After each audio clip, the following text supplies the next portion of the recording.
On s'intéresse ici à l'allongement d'un ressort de raideur K. K est en newton par mètre. Donc on représente le ressort, une masse M. Tout cela est au repos. La masse M a sa position repérée par x0 sur l'axe des x, vecteur unitaire i pour indiquer la direction et le sens. Donc x0 repère la position de la masse M lorsque le ressort K est au repos. Un commentaire là-dessus.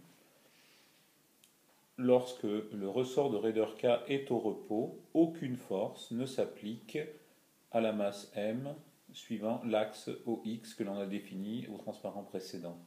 Donc pas de force extérieure du tout sur la masse M et pas de force sur la masse M exercée par le ressort K.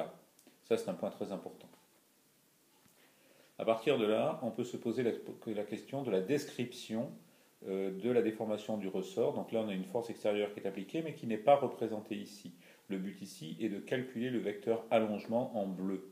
Donc pour cela, on reconsidère deux cas. Un cas où le ressort K est en extension sous l'action d'une force extérieure, ou bien le cas où le ressort K est en compression sous l'action d'une force extérieure.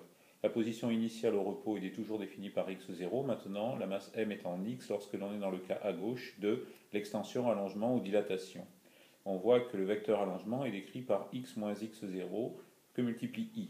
En fait, lorsqu'on travaille en compression et qu'on repère la position de la masse m par x, toujours la position x0 à l'équilibre, le vecteur allongement est encore toujours défini par la même expression qui est x moins x0 que multiplie le vecteur i. Donc la formule, l'expression que l'on a établie dans le cas A pour la dilatation ou l'extension, ou bien dans le cas B pour la compression, donne toujours le même vecteur allongement qui décrit la déformation du ressort comme étant égal à x, la position de la masse m en extension ou en compression, moins x0, la position de la masse m lorsque l'on est à l'équilibre, multiplier cette différence par le vecteur i. Et dans les deux cas, cette expression est valable que l'on soit en compression ou que l'on soit en dilatation, ce qui est la même chose qu'en extension ou en allongement.